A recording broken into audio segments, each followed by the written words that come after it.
بسم اللہ الرحمن الرحیم۔ فروغ دین کے تحت آج ہماری مجلس کا عنوان ہے علم، تعلیم و تعلم۔ لقد کان لکم فی رسول اللہ اسوۃ حسنہ کے ذیل میں ہم نے ایک نشست یہ کی تھی کہ آپ علیہ السلام نے فرمایا کہ مجھے اللہ تعالیٰ نے معلم بنا کر بھیجا ہے۔ علم وہ چیز ہے جو آدمی میں شعور پیدا کرتا ہے اور اس کو حیوان سے ممتاز کر کے انسان بناتا ہے، اور علماء انبیاء کے وارث ہیں۔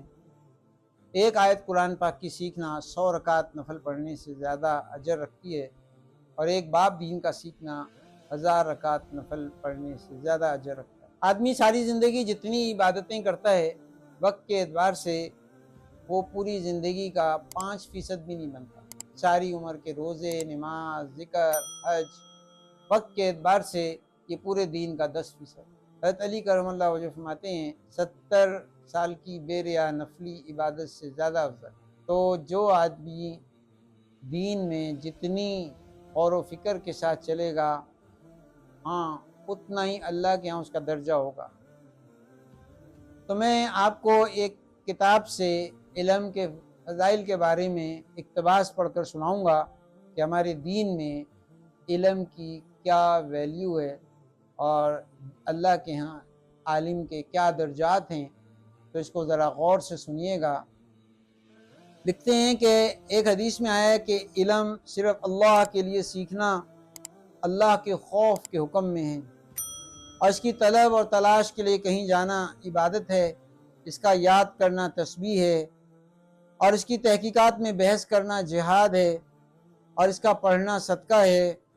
اس کا اہل پہ خرچ کرنا یعنی دوسروں کو سکھانا اللہ کے ہاں قربت ہے، کہ علم جائز اور ناجائز کے پہچاننے کی علامت ہے، جنت کے راستوں کا نشان ہے، وحشت میں جی بہلانے والا ہے، کہ سفر کا ساتھی ہے، کتاب دیکھنا اور دل بہلانا دونوں کام دیتا ہے، اس طرح تنہائی میں ایک محدث ہے، اور خوشی اور رنج میں دلیل ہے، دشمنوں پر ہتھیار ہے، دوستوں کے لیے تعالیٰ شانو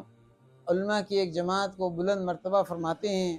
کہ وہ خیر کی طرف بلانے والے ہوتے ہیں، اور ایسے امام ہوتے ہیں کہ ان کے نقش قدم پر چلا جائے، ان کے افعال کا اتباع کیا جائے، ان کی رائے کی طرف رجوع کیا جائے، اور فرشتے ان سے دوستی کرنے کی رغبت کرتے ہیں،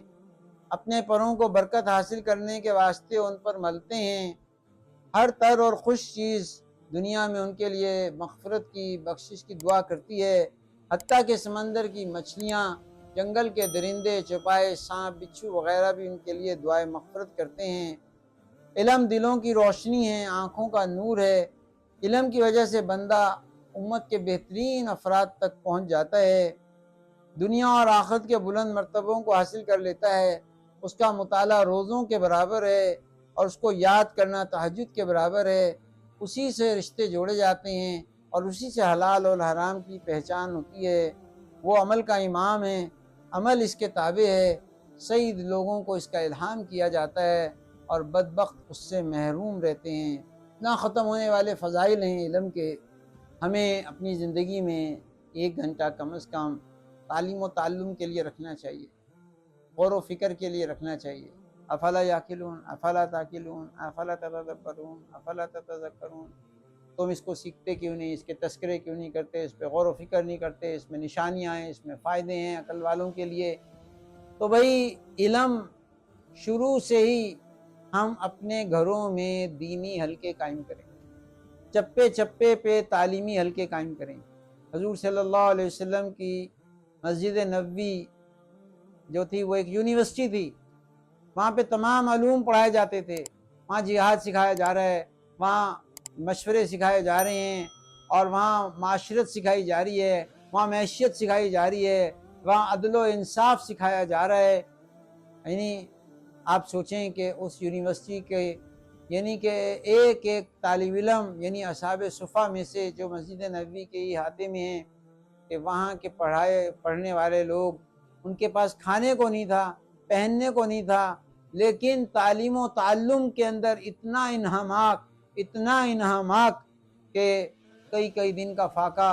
ان کے لیے کوئی کہ بات نہیں تھی، معمولی سی بات تھی،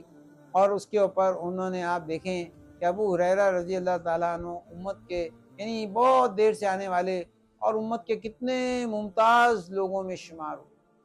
سارا صحابہ حضور سے محبت کرتے تھے، لیکن معاذ بن جبل رضی اللہ تعالیٰ عنہ کو یہ اعزاز حاصل تھا اور وہ اس بات پہ بہت خوش تھے کہ حضور مجھ سے محبت فرماتے ہیں. حضور فرماتے تھے معاذ میری امت کا مفتی ہے. تو آپ سوچیں کہ علم کا اللہ کے ہاں کیا درجہ ہے. تو سب سے پہلے بھائی قرآن کا علم سیکھیں، قرآن کے الفاظ، قرآن کے معنی، ان ساری چیزوں کو سیکھیں. میں بہت زیادہ مشکور ہوں فروغ دین کے پلیٹ فارم کو بنانے والوں کو خراج تحسین پیش کرتا ہوں کہ انہوں نے بڑے آسان پیرائے میں قرآن پاک کی تفسیر